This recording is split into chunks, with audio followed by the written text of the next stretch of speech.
Well, welcome back. Here we are. This is Chapter 6, as you see, and this is Lecture 11. We're beginning our last unit. Can you believe that? How time has flown. Hope you've learned some interesting things. I hope you've developed your ear over all of these lectures. I hope you'll continue to do so. Remember that the facilities you have are not just one time. Listening is a repetitive skill, so please go back and listen again, and listen to other things as well. All right, let's get started with Unit 6, Global Connections. You all know the world we speak of as a globe, and when we say global, we mean in all parts of the world. You're probably acquainted with the phrase global village. This is a phrase that was coined by Marshall McLuhan in his book back in the 1960s, and of course it means that today nobody is really far away. We have so many ways to communicate. Something happens in Asia, people in America know it, something in the Middle East, people in Europe know it, so we are a global village. Global connections. And we're going to hear a conversation today about using technology to stay in touch. And I'm going to be presenting the lecture for this unit, Customs Around the World. Very interesting unit, I think, a very interesting passage. I hope you'll enjoy it. And then next lecture we'll go on about customs, and we'll be doing a trivia quiz. So we're finishing up our units, so let's get into the actual unit itself.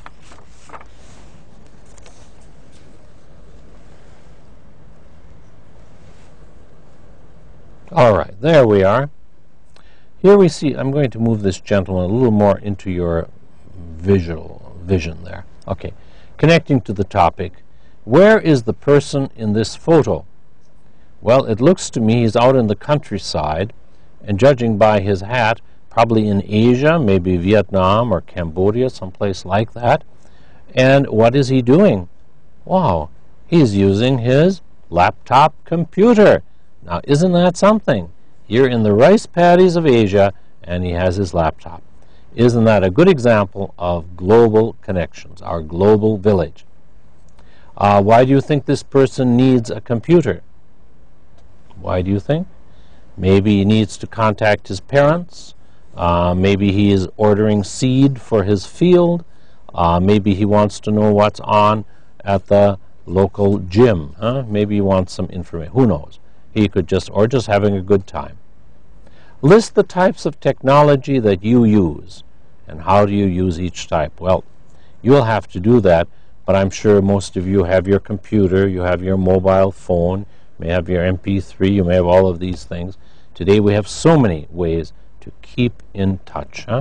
Global connections. That's our subject.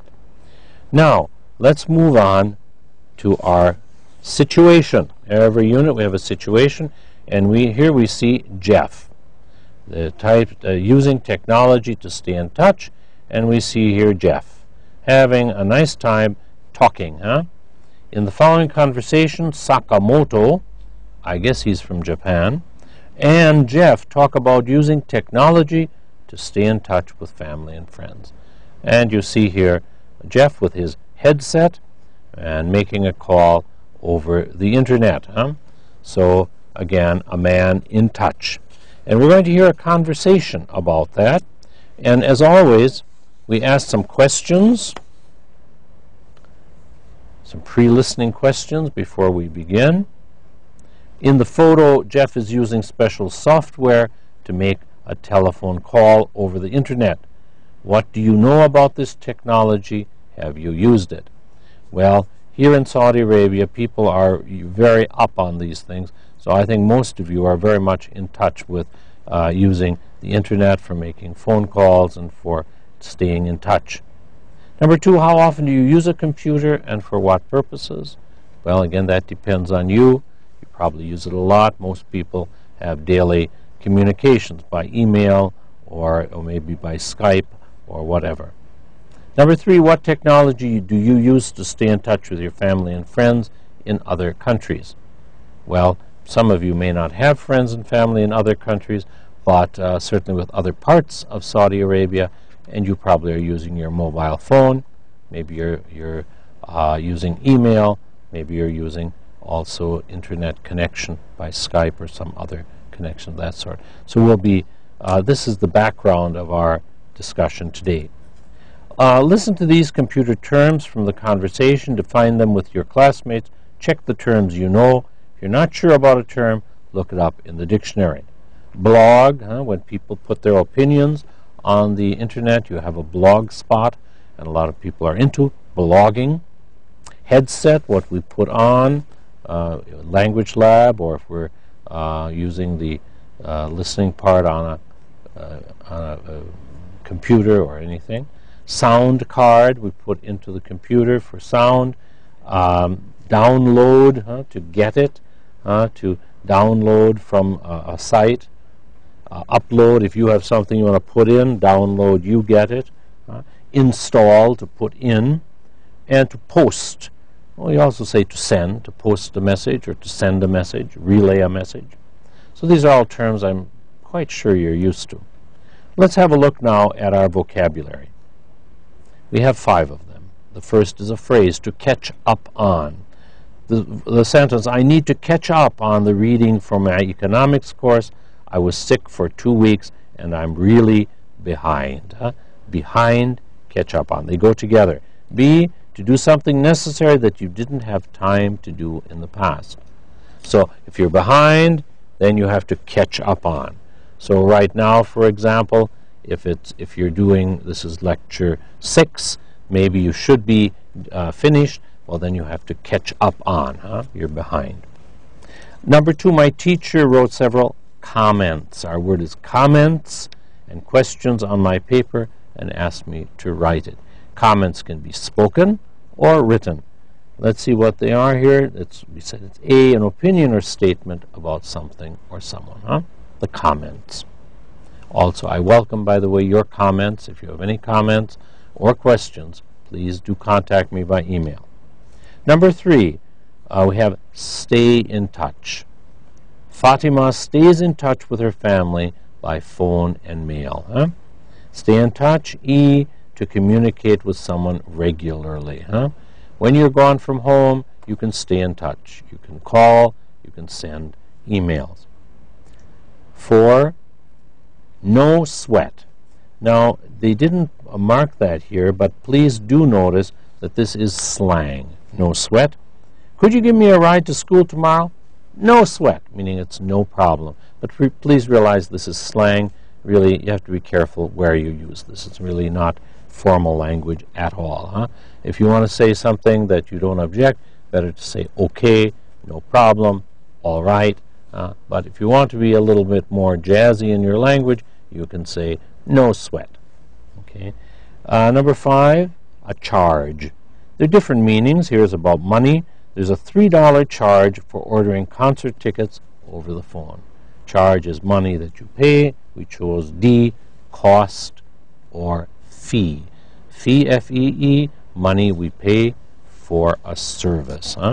Like mobile phone, we pay a fee for using it. All right, now it's time to move on to our conversation. Of course, you're going to listen to it now, and you listen in order to answer some general questions. Here are the general questions. Number 1, where does this conversation probably take place? What is Jeff doing? Who is Hassan? How much was Sakamoto's cell phone bill? What does Sakamoto want to know about? What equipment will Sakamoto need to buy? And how much does VoIP software cost?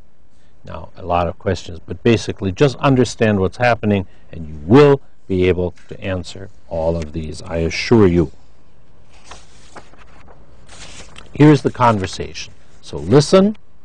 You can close your eyes if you like. Sometimes it's good when you listen. So listen and understand what's going on. We have 3 people. Actually, we have 2 people. We have Jeff and Sakamoto. We hear about Hassan. He's not speaking, though. Okay, 2 people. Jeff, remember Jeff, the fellow on the computer, and Sakamoto, as you can gather, a person from Japan, must be a student, probably. Okay. Jeff, come in. Sakamoto. Am I interrupting? Jeff. It's okay. I was just catching up on my blog. Sakamoto. Oh yeah, what's it about? Jeff. Mostly it's about football. Like, here's a comment from Hassan talking about, let's see, football in Istanbul. Sakamoto. In Turkey? Turkish football? Jeff. Sure. And here's one from my friend Hiroshi, a student in Tokyo. Sakamoto. Maybe I should start a blog about learning English. Jeff. Well, it's a great way to meet new people, that's for sure. And all you need is an internet connection. Sakamoto. Well, speaking of the internet, I wanted to ask your advice about something. Okay, what's up? Sakamoto. Well, I just got my cell phone bill for last month, and it was $160. Jeff. Ouch. Sakamoto. Yeah, I can't believe it. Cell phone calls are so expensive here. Jeff. Are they cheaper in Japan? Sakamoto. Much cheaper. And we use our cell phones for email, too. A lot of people don't even own a computer. Jeff. It's amazing what you can do with cell phones these days. Talk, take pictures, send email. Sakamoto. Yeah, but anyway, Jeff, I need to find a cheaper way to stay in touch with my parents and my friends in Japan. And I heard there's a way you can call overseas for free using your computer. Do you know anything about that? Jeff? Of course. It's a technology called voice over internet. I use it all the time. Sakamoto. How does it work? Jeff. Well, you need a computer with a sound card if you've got that. Sakamoto. Yeah, I do. Jeff. And you also need a microphone and a headset. Sakamoto. I don't have those. Jeff. No sweat. You can buy them at any electronics store. Sakamoto. Okay, what else? Jeff. Well, then you'll need to download the software, which is free. And then if the person you're calling installs the same software, there's no cost for calling. Sakamoto. But what if they don't? Can I call from my computer to someone's phone? Jeff. Yes, but there's a charge for that. But it's a lot cheaper than using your cell phone, believe me. Sakamoto. Could you show me how it works on your computer? Jeff. Right now? Sakamoto. No, it's nighttime in Japan now. Can we do it in about 3 hours? Jeff. No problem. I'll be here. Sakamoto. Great. See you later. Now, from listening, you should be able to answer these questions. Where does this conversation probably take place?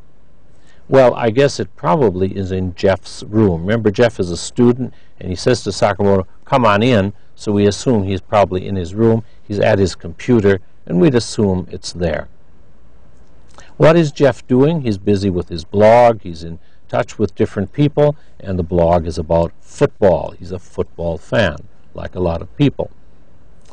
We hear about number 3, who is Hassan?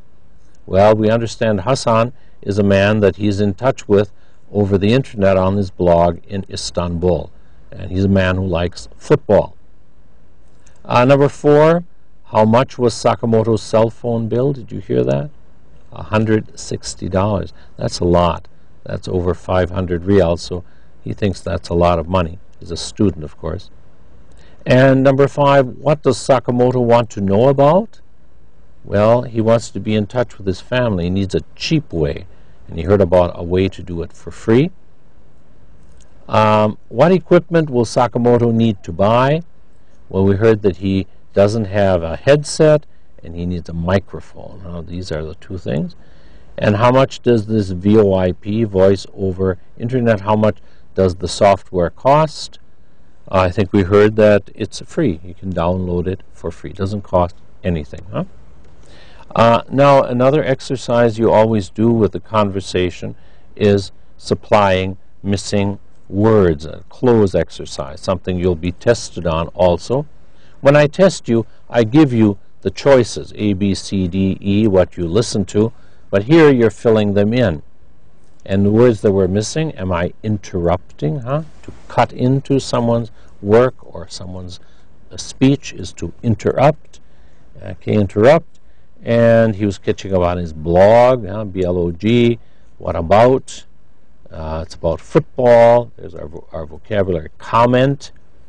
Turkish football, capital T, And here's one. Notice apostrophe S because here is. Student. English. These are pretty standard. New. Internet, I capitalize because that's what they do in your book, although you don't have to. It's become a common word now, and many people don't. Speaking, advice. Be careful of advise, which is the verb to advise, as opposed to the noun advice. Okay. Cell phone bill. Let's move on to the next page here. He says, I can't believe it, Expensive, cheap, Opposite. Expensive and cheap, expensive and cheaper. Much. Email, some people put a hyphen between E and mail. It's up to you. Own. They don't even own a computer to possess or have. It's amazing, Surprising. Pictures, anyway, is one word. Stay in touch, one of our vocabulary items. I heard, there's a way. Notice the past of hear, heard, H-E-A-R, but pronounced heard. Free, technology, time, work, sound, headset, electronics. Electronics referring to things, appliances that use electricity and electrical, but when we talk about the appliances, electronics. Download and upload, free, same, don't, all of these, I think. Please note that nighttime is a single word. Nighttime, just like daytime. Looks strange to you perhaps because of the two T's together, but that has to be written together as a single word. All right, so that was the exercise about, and well, the end of the conversation is here. There's no close, no problem. Great, see you later. You see there at the top. Now we're going to do an exercise about intonation. You remember intonation? We did this once before, intonation, right? The difference between saying, I'm sure, or I'm sure. One is a question, the other is a statement. Or, I'm sure. This is what, these are different intonation patterns. Now, intonation in questions and requests, a very interesting thing to know about. Now notice, information questions have a rising, falling intonation pattern. Where do you live? What's your name? You see, what's your name? It's going down. But if you are asking the question, if you want yes or no, are you ready to go? Are you ready to go? Just rising. If it's a yes, could you please repeat that? Okay. What did you repeat? Would you repeat that? Okay. So hearing the different intonation patterns, let's look at this, practicing these intonation patterns. Listen to the following items from the conversation. Repeat them after the speaker. Am I interrupting? Am I interrupting? You hear the rising intonation. Are they cheaper in Japan? Are they cheaper in Japan? Rising intonation. But information, different. It's a question, but we have they have a declining intonation at the end because we want a factual answer. What is it about? What is it about? What is it? We rise about. Repeat. What is it about? How does it work? How does it work? Okay, now your job is going to be identifying these patterns. Identifying these patterns. Now, I think it might be good. I'm not going to let you see it. Now, I'll let you listen, and then we'll go back to that, and you can decide on that. Okay? Now, I'm going to read these. Sometimes these questions are yes/no questions. Sometimes informational questions. You should hear the different intonation patterns. Let's listen to the first one. Are you working on the computer right now? Are you working on the computer right now? You should have heard that that was rising. Huh? Are you working on the computer right now? Let's go to the next one. Can you help me? Can you help me? You hear the rising there? Okay. But let's listen to the next one. It's going to be different. Number 3. Where do you want me to put this paper? Where do you want me to put this paper? Huh? You hear that? Okay. So there we have declining, falling intonation. Let's go to the next one. Could you please repeat that? Could you please repeat that? Notice that was a yes-no question. So we have rising. Listen to the next one. What kind of computer do you have? What kind of computer do you have? Notice, do you have a computer? But what kind of computer do you have? So again, notice we mark that as falling. Number 6. Did you check your email today? Did you check your email today? Again, notice rising. That is a yes-no question. So those are different types of intonation. Again, I'm not going to be testing you on that because I can't put A, B, C, D, but it's something you should understand when you're listening. All right, reviewing vocabulary. Remember, our vocabulary here is about global connections, using email, using cell phone. Number 1, do you read email every day, or do you wait until the weekend to catch up on all your messages? Catch up, because all through the week, catch up. Well, most people today would do it every day, but it depends.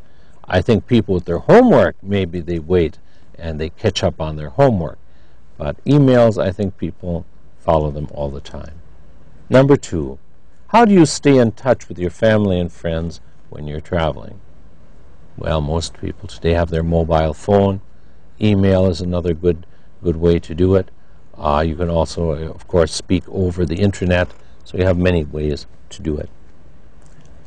Number 3, before you buy an expensive product, such as a camera or computer, do you read the comments posted on the internet by other people who have used it? Why or why not? Well, if you're a careful consumer, you might do that. But you might also ask for comments from your friends. That's another, because comments can be written or they can be spoken, and you might want some comments. Or if you know somebody in business that you trust, you ask them for their comments. Certainly, if I'm going to go to a new city and there are hotels, I look on the internet, I look at reviews to see people's comments about the hotel. Number 4, complete the following conversation with a request for help or permission. Okay. Could you help me move my furniture? No sweat. Could you do my homework for me? No sweat. Requests. And number 5, how much is the monthly charge on your cell phone? I have no idea. Would you like to find a cheaper monthly fee? I guess you can search around now for different possibilities. Some of you use cards, so you probably don't have that problem. All right, using language functions. We had the term interrupt, and about a polite way to interrupt and not so. Here's would be some polite ways. Excuse me, am I interrupting? Can I? It'd be nice even, could I?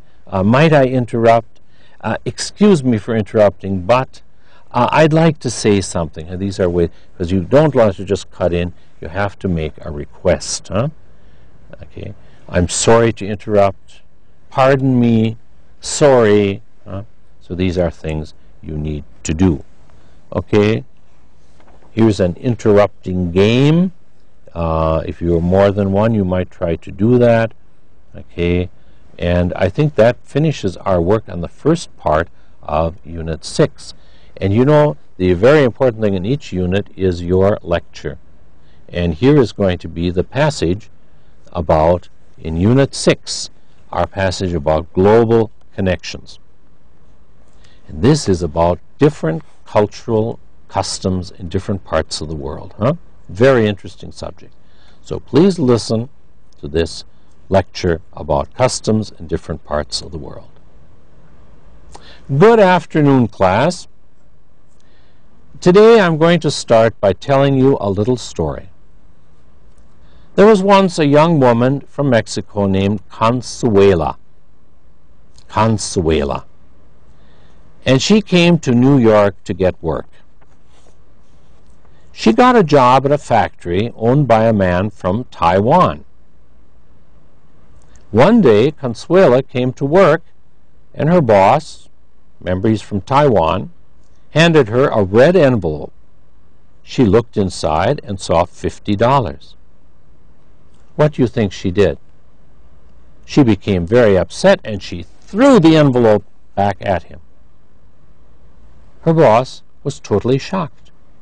Can you guess why?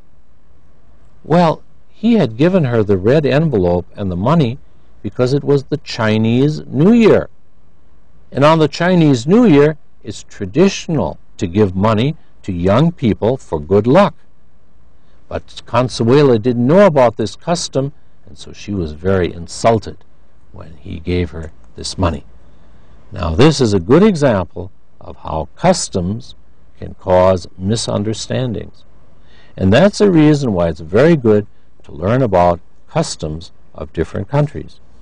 That will avoid a lot of problems. So I come to the topic of the lecture today. And the topic is this: cultures have different customs, and an action in one culture can have a totally different meaning in another culture. As you saw in an example of our story, Consuela was insulted, but the boss was really trying to do something very nice. So every culture has its own rules for appropriate and inappropriate behavior. Serious misunderstandings can occur, like the one with Consuela and her boss, if we don't know other people's cultural rules. Let me illustrate this point by giving you examples from 4 areas. We're going to have 4 different areas. First, I'm going to talk about greetings, how people greet each other. You don't greet, hello. This is very different in different countries. Next will be the way people use names and titles. Next, the way people eat. And finally, the way people exchange gifts. Are you ready? Okay, let's look at the first area. As you remember, we're going to talk about ways of greeting, how people behave when they say hello. Now, you probably know that in the United States, and in fact in Western world in general, it's very common for people to touch when they greet. It can be a handshake, it can be a hug. If people are very close, it could even be a kiss. Now, most Western countries are similar in this respect. Some are more intimate than others. For example, in France, it's much more common to kiss someone when you meet them than it is in England. It's more common in America than in England, but more common in France than America. So they differ, but the basic point is people do touch when they meet. It's very different in Asia. In Asian countries, people do not touch when they meet. It's considered abnormal, and people are uncomfortable touching when they meet.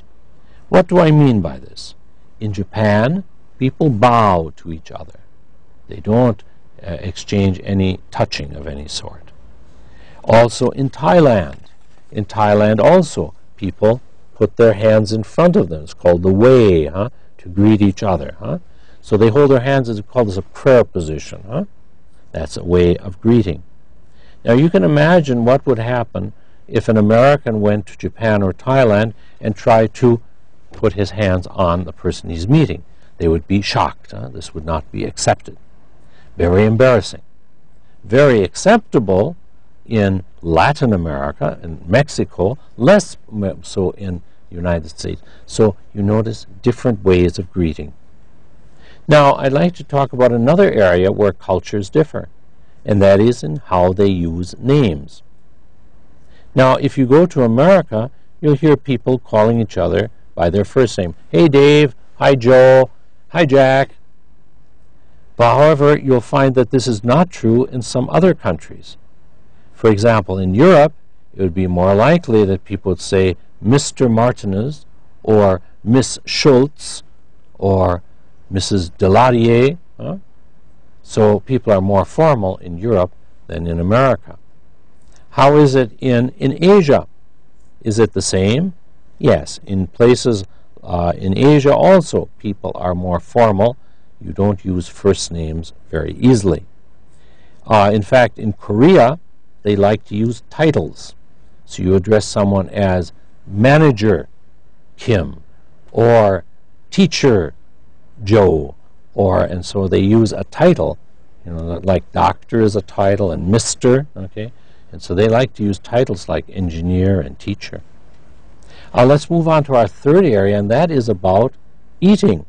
Now, I don't mean what people eat. That's interesting too, but I mean how they eat.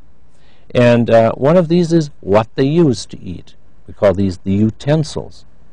Now, in some countries, you use different utensils. If you're in an Asian country, Japan or China, you use a chopsticks, the chopsticks to eat the food. If you're in the West, meaning in Europe or America, you're going to be using silverware, knife, spoon, fork, as we've learned about. Other areas are traditional, places like India, the Middle East. They will use their hands when eating. So these are different ways of eating. Another part of eating is how much you have on your plate. Now, in Egypt, you should leave some food on your dish at the end of the meal. Otherwise, it looks like you're still hungry. However, if you go to Bolivia in South America, you're expected to eat everything on your plate. This is also true in America. In America, a clean plate indicates you are happy with the food. Now, finally, I'd like to talk about gift giving. The rules of gift giving can be complicated and embarrassing if you don't know them. Now, in the United States, if you're invited to someone's house for dinner, it's usual to bring along flowers or a small gift. But not if it's a business. If it's business, no. But if it's a personal, good to bring a gift or flowers. Now, in countries such as Japan, you always give gifts, whether it's business or not business. Gift giving is something you do all the time. You give a gift to your teacher. You give a teacher to the medical doctor. You give teacher. So gifts there are a very common part of business life. It's a very ancient tradition, and in Japan, it's also important that you wrap your gift very nicely. You don't just give the thing itself. It must be wrapped very nicely. Another thing is what you give. Flowers have different meanings. In some countries, yellow flowers can be a very bad thing to give to someone. So, in conclusion, what I wanted to make clear to you today is that different customs in different countries. So, I think it will make you clear that the best way of doing something is different in one country from another. So if you're going to another country, learn about their customs so that you will have a nice time and you won't be embarrassed and they won't be offended. Thank you.